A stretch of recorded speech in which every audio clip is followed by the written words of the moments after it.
في بطولة افريقيا بتاخد على وشك، وفي الدوري بتاخد على وشك.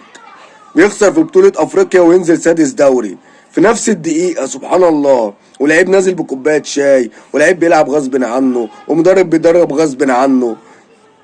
في ايه تاني؟ في ايه تاني؟ انتوا المصحف ناس بجحة، والله العظيم ناس بجحة. وهيطلع بقى ايه سيادة الموسيقار على القناة بالليل، يقعد يقول لك جمال علام هو السبب، ومحمود الخطيب هو السبب، والفار، وضرب الجزاء مش ضرب الجزاء. انتوا اي حد بيلبس احمر بيديكوا على وشكوا كده، اي حد يلبس احمر يديك على وشك. بتخافوا من اللون ده يا اخي؟ الواحد مش عارف يقول ايه، اقسم بالله. انتوا عايزين تموتونا من الضحك. عايزين ايه تاني مننا؟ عاوزين ايه مننا؟ في 2023 كلها، يعني من ساعة ما السنة بدأت ما كسبتش غير ماتش واحد، وجايه بتتريق علينا اللي احنا بقالنا 23 ماتش ما بنخسرش. 23 ماتش ما بنخسرش، والماتش الوحيد اللي نخسره من ريال مدريد، وبتحفل علينا من ريال مدريد، مش من فاركو، مش من أسوان، مش من شباب بلوزداد، وفي وسط جمهورك وفي بلدك.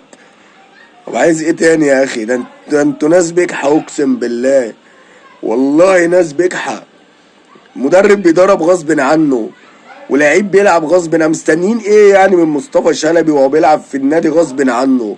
يا اخي هو مش عايز يلعب عندك، مشيه، ما تجيبوش يا عم. فيريرا عايز يمشي يا عم، مشيه. احنا عبد الله السعيد بجلالة قدره اول ما قال لك انا عايز امشي، يلا يا حبيبي امشي. احمد فتحي امشي، رمضان صبحي امشي، اكرامي، حسام عاشور، ابراهيم سعيد كان في جلالة قدره، يلا يابا ما بنقفش على حد.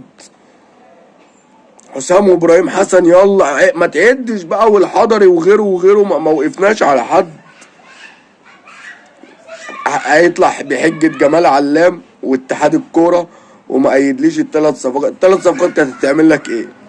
هتعمل لك ايه وانت واخد على وشك من طوب الارض؟ اسوان والمحلة والداخلية وفاركو، واخرنا شباب بلوزداد. عايزين ايه تاني؟ كلكم واللي نازل بكوباية شاي ده بيسيح ده ولا بيعمل ايه؟